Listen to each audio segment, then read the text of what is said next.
ماہ سفر الخیر، سفر المظفر اپنے دامن میں جہاں بہت ساری برکتیں لیے جلوہ گر ہوتا ہے، وہاں اس ماہ مبارک کو اولیاء کرام کے ساتھ اس اعتبار سے بہت ساری نسبتیں ہیں۔ جلیل القدر اولیاء کا وصال اسی ماہ منور میں ہوا ہے، اس لیے اطراف و اکناف عالم میں بالخصوص بر صغیر پاک و ہند میں اس مہینے عمومی طور پہ کرامات کا ہی بیان کیا جاتا ہے، جو کہ اولیاء کے حوالے سے ایک عنوان تو ہے، لیکن سارے عنوانات چھوڑ کر کے اس عنوان کو ہی عمومی طور پہ ہمارے ہاں بیان کرنے کا رواج ہے، جس کا نتیجہ کیا ہوا کہ قوم کی تربیت نہ ہو سکی، اور قوم نے ہر شخص کو جس نے دعوی ولایت کیا، جو مسند مشیخیت کے اوپر سج صبر کے بیٹھ گیا، اس کو ولی مان لیا۔ اور پھر چونکہ کرامات کو قبول کرنے کا ہمارے ہاں جو سلسلہ ہے، تو پھر کرامتیں بکنے لگیں، لوگوں نے کرامات گھڑنا شروع کر دیں، حتیٰ کہ خواب گھڑنے شروع کر دیے، کرامات گھڑنی شروع کر دیں۔ جو روزمرہ زندگی میں اتفاقات ہوتے ہیں، تو اگر وہ پیر صاحب سے ہوا تو اس کو کرامت کا نام دے دیا۔ پھر سنجیدہ متین لوگ مذاق اڑانے لگے، حتیٰ کہ کچھ لوگوں نے یہ گمان کیا کہ جو پرانے بزرگوں کی کرامات ہے شاید وہ بھی ایسی ہی ہوں۔ خود حضرت بدر الدین سرہندی علیہ رحمہ فرماتے ہیں کہ میرا گمان یہ تھا کہ اسی طرح خوش فہمی کی بنیاد پر گھڑی ہوئی باتیں ہیں جو منسوب کی گئی ہیں بزرگوں سے۔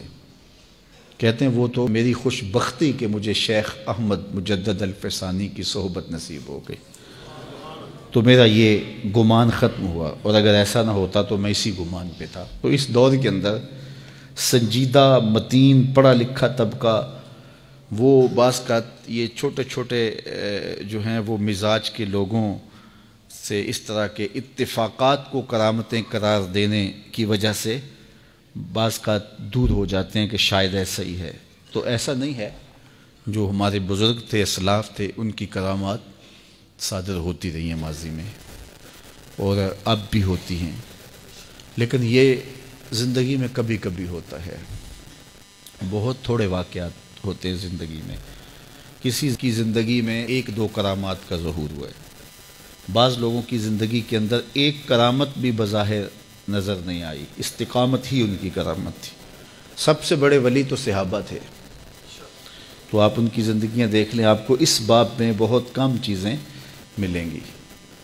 کچھ اصحاب ہیں جن کی کرامات ہمارے پاس پہنچی ہیں، جس حضرت عمر کا رکے پہ دریائے نیل چلانا، مسجد نبوی میں بیٹھ کے نہاوند کی جنگ کی کمان کرنا، ایسا ہے۔ مختلف صحابہ کی کرامات پہنچی، لیکن بہت سارے ایسے صحابہ ہیں جن کی کرامات ہمارے تک نہیں پہنچی۔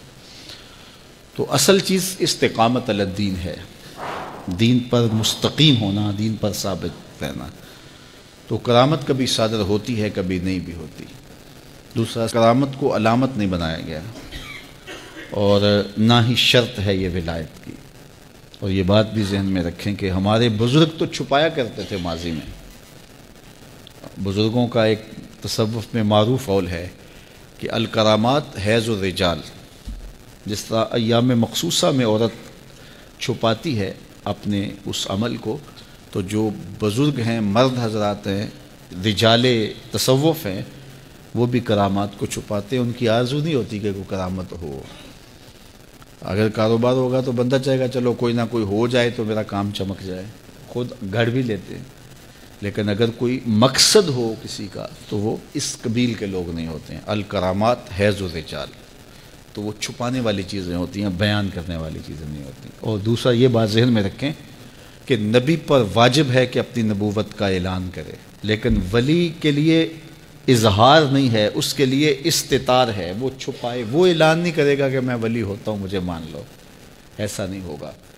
وہ تو چھپ کے رہنے کو ترجیح دیتے ہیں۔ چل بلیا اوتھے چلیے جسے وس دے عقل دے انے، چل بلیا چل اوتھے چلیے جتھے وس دے عقل دے انے، نہ کوئی ساڑی ذات پہچانے نہ کوئی سانو منے۔ تو ہمارے بزرگوں کا تو یہ طریقہ رہا ہے۔